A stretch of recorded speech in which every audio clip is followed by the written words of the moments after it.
हमारे सभी पाठकों को प्यार भरा नमस्कार। पति रहते मैं विधवा की जिंदगी जी रही थी। क्यों? क्या पति की मौत के बाद पत्नी को अपने प्यार का कत्ल कर देना चाहिए?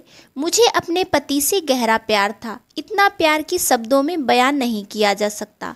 लेकिन फिर ऐसा हुआ कि मेरे पति की मौत हो गई। मुझे ऐसा लग रहा था कि मैं एक जिंदा लाश बन गई हूँ।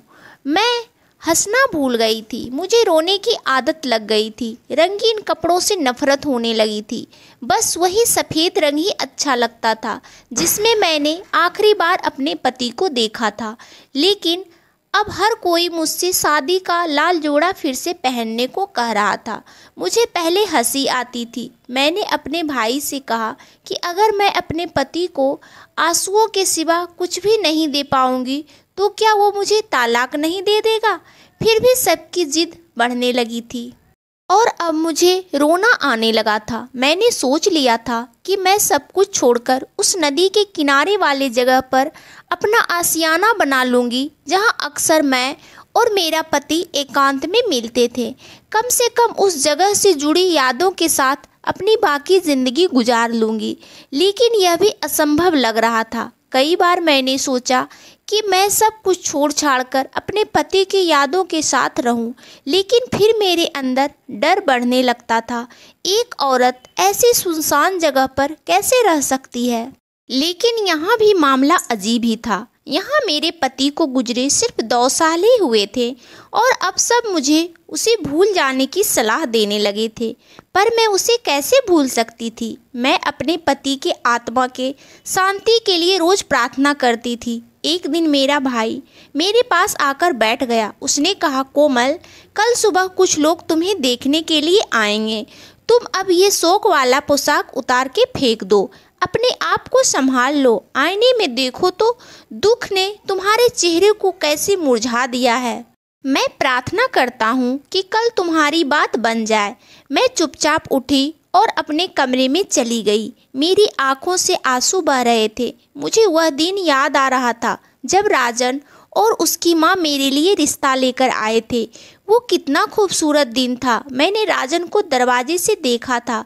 मैं तो पहले ही नज़र में उस पर फिदा हो गई थी। फिर चाय और बिस्किट लेकर गई तो राजन मुझे देखकर मुस्कुरा रहा था। जब राजन और उसका परिवार लौट गया तो शाम को ही टीना आंटी ने फ़ोन किया और माँ से कहा कि हमें आपकी बेटी बहुत पसंद है। माँ ने फ़ोन रख दिया और मुझे गले से लगा लिया। माँ ने मेरे माथे को चूमकर बधाई दी थी। मुबारक हो बेटा, बात बन गई है।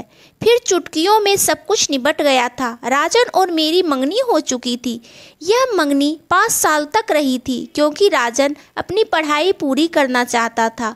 वह अपने पैरों पर खड़ा होना चाहता था। इस बीच राजन और मेरा प्यार परवान चढ़ता गया। हम दिन भर फ़ोन पर बातें करते रहते थे और अक्सर नदी के किनारे मिलते थे। हर वीकेंड पर साथ में खाना खाने के लिए बाहर भी जाते थे। चूँकि मैं राजन की मंगेतर थी इसलिए मेरे परिवार ने मुझे किसी तरह की पाबंदी नहीं लगाई थी। राजन और मैं एक दूसरे से मिलने जाया करते थे, साथ में शॉपिंग भी करते थे। हम दोनों में काफ़ी तालमेल बन गया था। फिर 5 साल बाद राजन को अच्छी नौकरी मिल गई। शादी के दिन भी आ गए थे। इस तरह हमारी शादी बड़ी धूमधाम से हो गई। राजन और मैं एक दूसरे को पाकर बहुत खुश थे। हमारी जोड़ी को एक आदर्श जोड़ी माना जाता था। हमने 2 साल एक दूसरे के साथ में बहुत अच्छे से गुजारे। हम में कभी नोक झोंक नहीं होती थी, लड़ाई तो बहुत दूर की बात थी। हम दोनों एक दूसरे की बात को बिना कहे ही समझते थे। 3 जनवरी को मेरा जन्मदिन था। पूरा दिन मेरे लिए राजन पहेलियाँ बुझाता रहा। वो किसी सरप्राइज़ की बात कर रहा था। उसने मुझे फ़ोन पर भी सरप्राइज़ के बारे में 2-3 बार बताया था। मैं उसके लौटने का बेसब्री से इंतज़ार कर रही थी। फिर ऐसा हुआ कि वो आपस लौटा ही नहीं। उसका सिर्फ छिन्न विछिन्न सब मिला था और उसके बगल में बिखरा हुआ केक पड़ा था। उनकी कार का एक्सीडेंट हो गया था और उसकी मौत हो गई थी। 3 जनवरी मेरे लिए सबसे मनहूस दिन साबित हुआ था। मैं उस दिन की घटना को याद करके तड़प उठती हूँ। मैं रात भर कतरा कतरा भिंगाती रहती थी। सुबह फिर से एक उदास दिन की शुरुआत हो चुकी थी। वैसे तो मेरे लिए हर दिन एक जैसा था, उदासी से भरा हुआ। 2 बजे भाई अपने साथ काफ़ी सामान लेकर आया था। वो बहुत खुश लग रहा था। भाई ने माँ से कहा था कि माँ कोमल को देखने के लिए लड़के वाले बस आने ही वाले हैं, आप सभी तैयार हो जाइए। माँ मेरे पास आई थी। उन्होंने मेरे वार्डरोब से पिंक कलर का आयरन किया हुआ ड्रेस निकालकर मुझे दे दिया और बोली, बेटा ये ड्रेस पहन लेना, मैं तुम्हें फिर से इस सफ़ेद रंग में नहीं देखना चाहती। वो इतना कहकर चली गई। मैंने गुलाबी ड्रेस को देखा था। फिर मैं यूं ही काफ़ी देर तक उस कलर को देखती रही। अगर मैं ये ड्रेस पहनकर उनके सामने जाती तो बहुत बड़ा झूठ होता, क्योंकि वे समझ लेते कि मैं सब दुख भूल के वापस नॉर्मल जीवन में लौट आई हूँ। लेकिन हकीकत तो ये नहीं थी, इसलिए मैंने उस ड्रेस को वापस अलमारी में लटका दिया। कुछ देर बाद घर की नौकरानी मुझे बुलाने आ गई। मैं अपने सफ़ेद जोड़े में ही मेहमानों के सामने बैठ गई। जो लड़का मेरे रिश्ते के लिए आया था वह मुझे देखकर चौंक गया। उसने अपनी माँ के कान में कुछ कहा था। तब उसकी माँ बहाना बनाकर उठ गई। इस तरह हमें एक और रिश्ते ने रिजेक्ट कर दिया। मेरी माँ ने मुझ पर बहुत गुस्सा किया था। उन्हें लगा कि यह सब मेरी सफ़ेद ड्रेस की वजह से हुआ है, लेकिन हम दोनों को भी नहीं पता था कि सच्चाई कुछ और ही थी। कुछ दिन बीते होंगे जब मुझे एक अनजान नंबर से कॉल आया। मैंने फ़ोन उठाया तो सामने से एक लड़का बोला, मैं दिनेश बात कर रहा हूँ। कुछ दिन पहले मैं अपनी माँ के साथ तुम्हारा रिश्ता लेने आया था, लेकिन हमने मना कर दिया क्योंकि मैं तुम्हारे बारे में एक बहुत ज़रूरी बात जानता हूँ। आप मुझे पार्क में आकर मिलो। मैं आपको बहुत ज़रूरी बात बताना चाहता हूँ। मैं उस लड़के के बात सुनकर दंग रह गई। मुझे नहीं पता था कि वह मुझसे क्या बात करना चाहता था। मैंने दिनेश से मिलने के लिए हाँ कह दिया था। मैं माँ के बताए बिना दिनेश से मिलने पार्क में चली गई। उसने मुझे 3 बजे का समय दिया था, लेकिन मैं घर के माहौल से घबराकर 2:30 बजे ही वहाँ पहुँच गई थी। मैं काफ़ी देर तक पार्क में बैठी रही, लेकिन दिनेश वहाँ आया ही नहीं था। मैंने अपनी घड़ी में समय देखा तो शाम के 5 बज रहे थे। मैं एकदम से डर गई। माँ यकीनन मेरे लिए परेशान हो गई होगी। मैंने दिनेश का नंबर मिलाया, लेकिन उसका नंबर बंद आ रहा था। ना जाने वो मुझे कौन सा राज बताना चाहता था। मैं चुपचाप उठ के अपने घर की तरफ चल दी। जैसा कि मैंने सोचा था, माँ मेरे लिए बहुत चिंतित होगी, वैसा ही हुआ। वो मेरे लिए बहुत चिंतित थी। मुझे देखते ही उन्होंने मुझ पर सवालों की बछोर कर दी। मैंने उन्हें शांत रहने को कहा और अपने कमरे में चली गई। मैंने दिनेश का नंबर फिर से 2 बार डायल किया था, लेकिन लगातार उसका नंबर बंद ही आ रहा था। मेरा दिल डूब सा गया था। मैं राजन की याद करके आंसू बहाने लगी। ऐसे ही कुछ दिन आराम से गुजर गए। हमेशा से ऐसा ही होता था। जब कोई रिश्ता टूट जाता था तो मेरी माँ और भाई कुछ दिन खामोशी से गुजार देते थे, लेकिन 1 हफ्ते बाद उन्हें फिर से मेरी शादी का चिंता सताने लग जाती थी। इस बार भी ऐसा ही हुआ।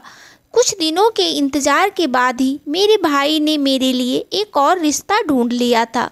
मुझे पता था कि मेरे भाई के इरादे साफ थे। वो बस इतना ही चाहता था कि उसकी बहन का घर बस जाए और वह फिर से जी उठे। लेकिन मैं ना तो अपना घर बसाना चाहती थी और ना ही दोबारा जीना चाहती थी।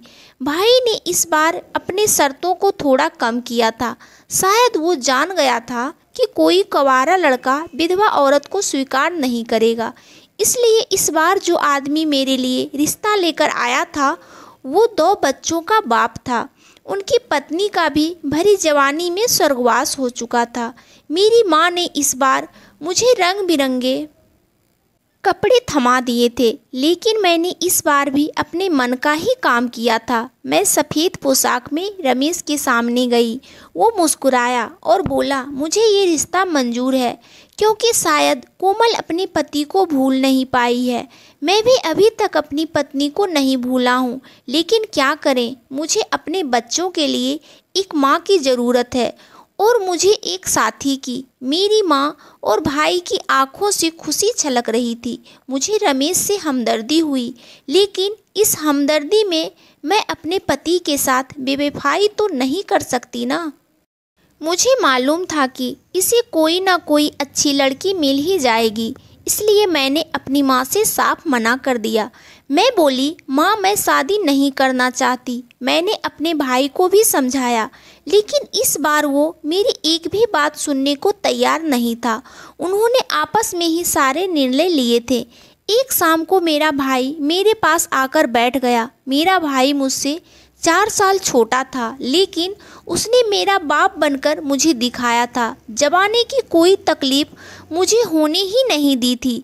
भाई ने कहा, आज से ठीक 4 दिन बाद तुम्हारी शादी है। मुझे उम्मीद है कि रमेश तुम्हें बहुत खुश रखेगा। मेरी बहन, इस बार कोई हंगामा मत करना और खामोशी से विदा होकर नई जिंदगी की शुरुआत करना।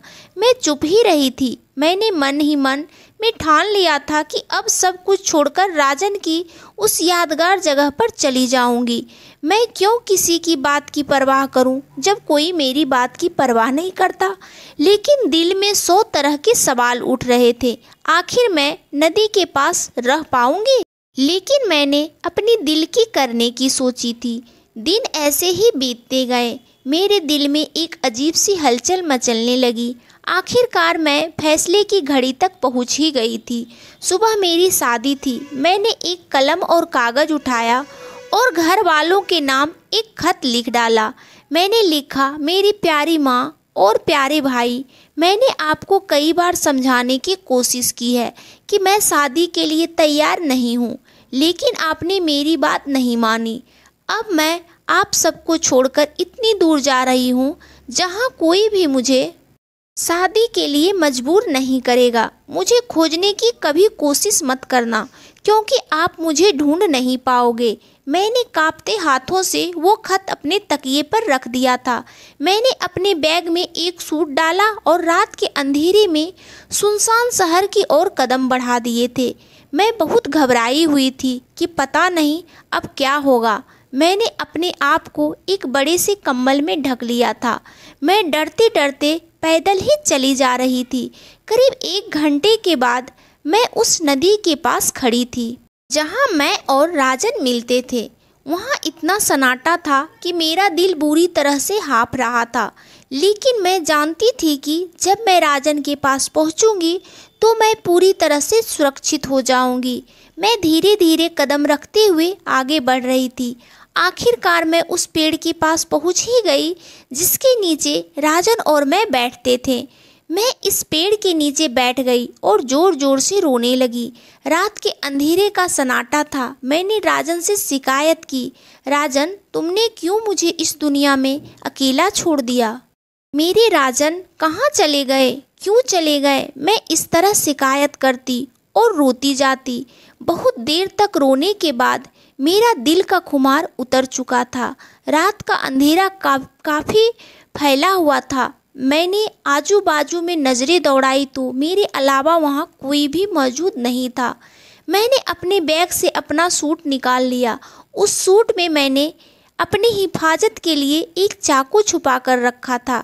मैं चाकू से उस पेड़ पर हम दोनों ने अपने लिखे हुए नामों को उजागर करने लगी, लेकिन नाम कुरेदना बिल्कुल भी आसान काम नहीं था। डर के मारे बार बार मेरे हाथ से चाकू छूट रहा था।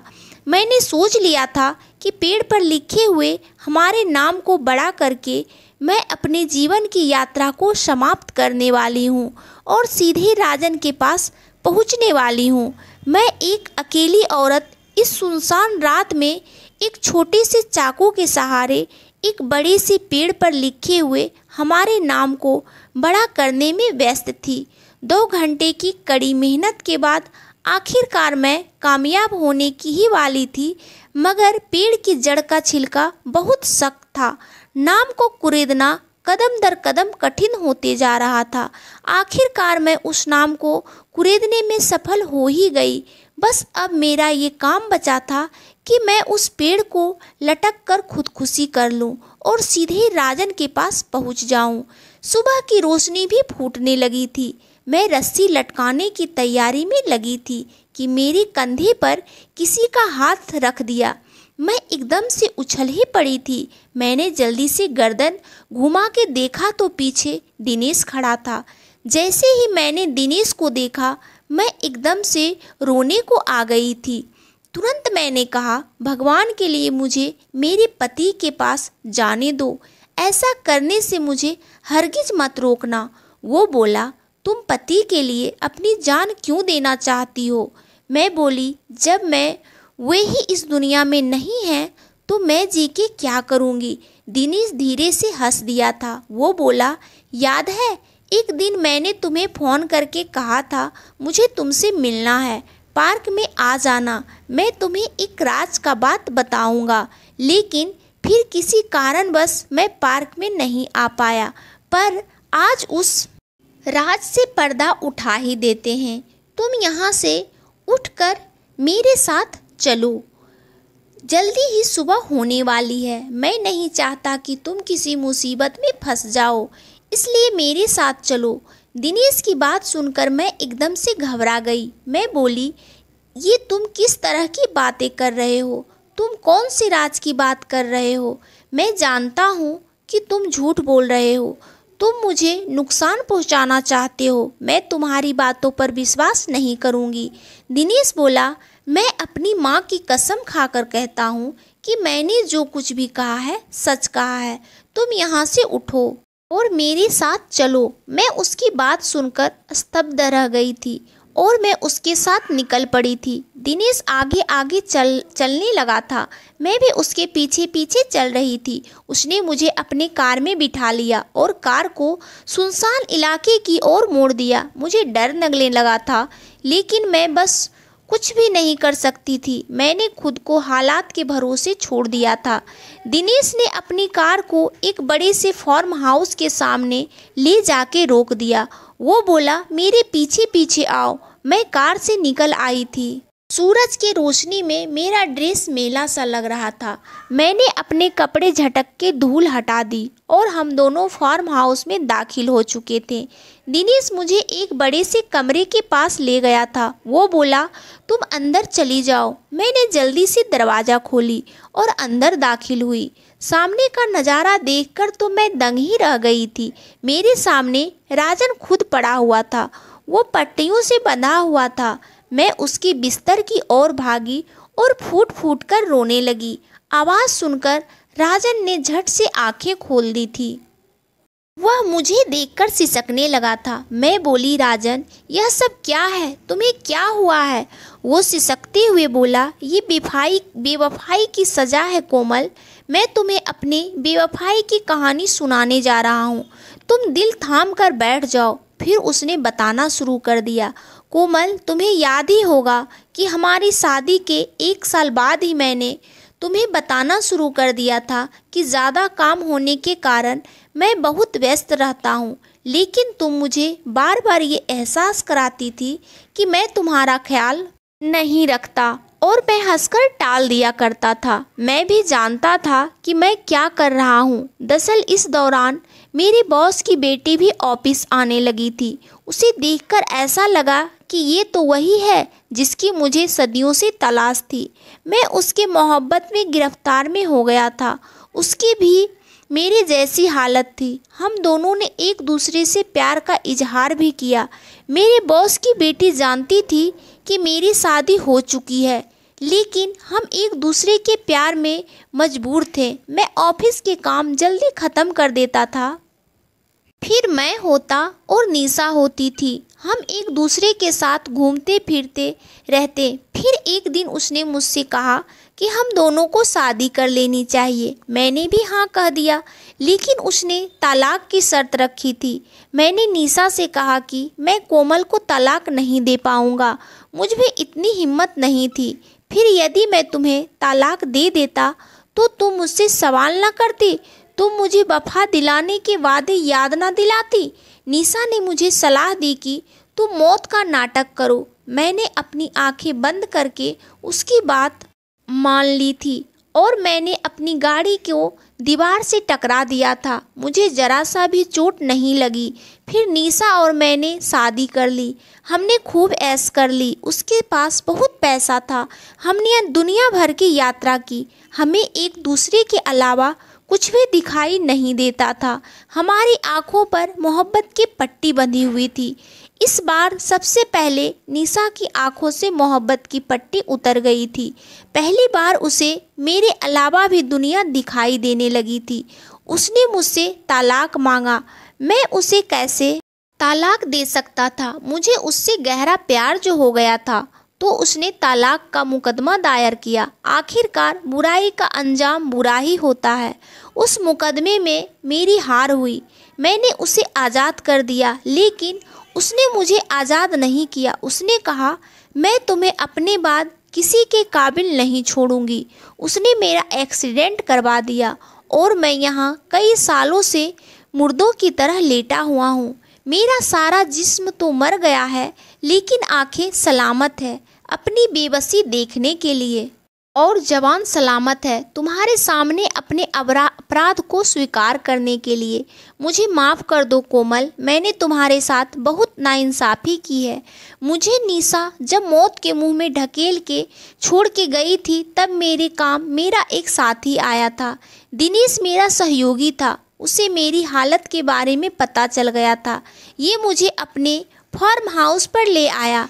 इसने मेरी बहुत देखभाल की है। मुझे हर दिन एक डॉक्टर देखने को आता है, लेकिन वह भी मेरे बारे में कुछ भी नहीं जानता है। दिनेश ने मुझसे कहा था कि वो रिश्ता ढूंढते हुए तुम्हारे घर तक पहुंच गया था। उसने मुझे झिझोड़ कर रख दिया था। उसने कहा, बेवफाई के बाद अब दूसरे अपराध में गिर मत जाना। कोमल तुम्हें मरा हुआ समझकर दूसरी शादी कर लेगी तो तुम पाप का बोझ से कैसे उठा पाओगे। इसलिए कोमल, मैंने दिनेश को भेजकर तुम्हें बुला लिया था। मुझे पता था कि तुम अब भी उस जगह पर जाती होगी जहां हम दोनों मिलते थे। इसलिए मैंने उसे तुम्हें लेने के लिए उस नदी के किनारे भेज दिया था।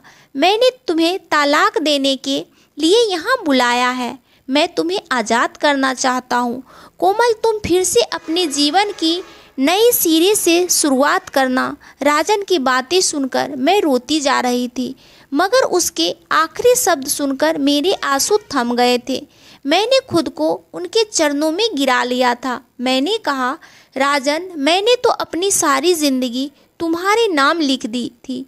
जब मेरे सामने तुम जिंदा हो तो मेरे साथ इतना बड़ा अन्याय मत करना।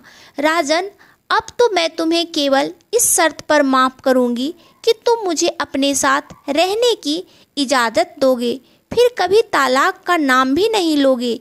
मेरी बातें सुनकर राजन रो रहा था। उसने मेरे सामने हाथ जोड़कर तलाक देने की इजाज़त मांगी, लेकिन मैंने उसके पैर पकड़कर उसे रोक लिया था। मुझे राजन का साथ मिल गया। मेरे लिए इतना ही काफ़ी है। अब मैं हर रोज़ राजन की सेवा करती हूँ। मैं उससे बहुत सारी बातें करती हूँ, भागवत गीता पढ़ के सुनाती हूँ। वह हर पल मुझसे माफ़ी मांगता रहता है। डॉक्टर ने मुझे बताया कि राजन के ठीक होने की कोई संभावना नहीं है। मैंने कहा, डॉक्टर साहब, प्यार संभव और असंभव से भी परे होता है। मेरी बात सुनकर डॉक्टर साहब हंस पड़े थे, लेकिन मैं हंस भी नहीं पा रही थी। तो दोस्तों, आज की कहानी अगर अच्छी लगी हो तो इस कहानी को लाइक कीजिए, शेयर कीजिए, कमेंट भी कीजिए, और सबसे ज़रूरी बात, अगर आपने अभी तक मेरे चैनल को सब्सक्राइब नहीं किया है तो प्लीज़ सब्सक्राइब करें। तो दोस्तों, मिलते हैं अगले वीडियो में और एक दिलचस्प कहानी के साथ, और आप सबका दिन शुभ हो। धन्यवाद दोस्तों।